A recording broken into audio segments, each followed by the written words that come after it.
Tahasang itinanggi ng mga mambabata sa Kongreso na may nilulutong impeachment complaint laban kay Vice President Sara Duterte. Pero sa kabila nito, hindi naman nakapagtataka pa kung gagawin ito ng Marcos administration para dungisan ang pangalan ng ikalawang Pangulo nang sa gayoy magmukha itong masama sa publiko.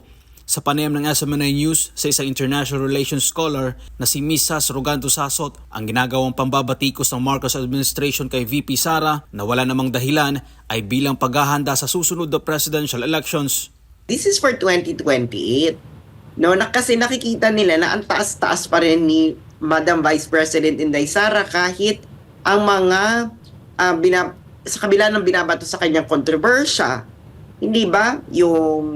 Yung huling balita ng Manila Times, kahit bumaba na raw ang rating ni Vice President Inday Sara, siya pa rin ang top 1 choice for president ng mga Pilipino. Sinabi pa nito na kung ano ang ginawa noon kay dating Vice President Binay ay siya rin ginagawa ngayon kay VP Sara dahil sa taas ng trust ratings at popularidad nito. This is like what happened to former Vice President Binay. Alam naman ng lahat, noong 2010, nung nanalo si Benigno Aquino III at si Binay bilang Vice President, everyone is already thinking na Binay will be the next president because of the popularity, etc. So anong ginawa nila noon kay Binay? Hindi ba nag-raise sila ng iba't ibang kontrobersya for di ba? And then eventually yung mga kontrobersya na yun, hindi naman ito nagbunga.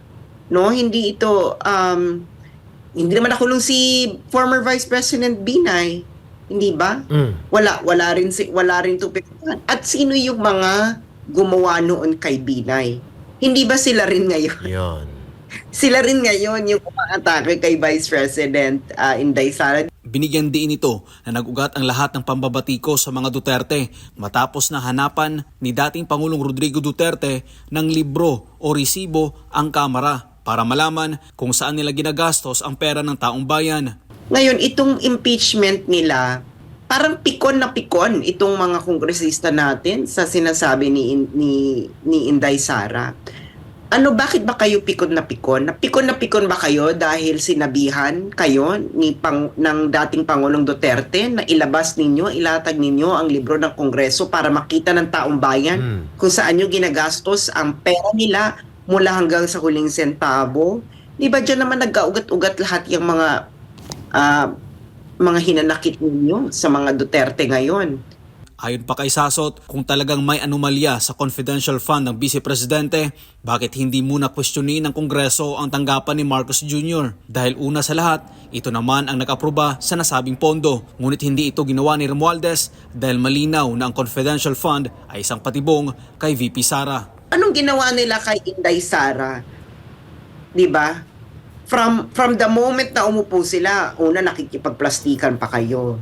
Tapos, bigla pa lang, the next year, pagkatapos ng wala pang isang taon, kung ano-ano pinagagawa nyo sa kanya, itong confidential funds na to, patibong to ng Office of the President. Hindi naman magkakaroon yun ng transfer kung hindi naman ito pinayagan ng Office of the President. Ba't hindi tinitira ni Martin Romualdez yung pinsan niya?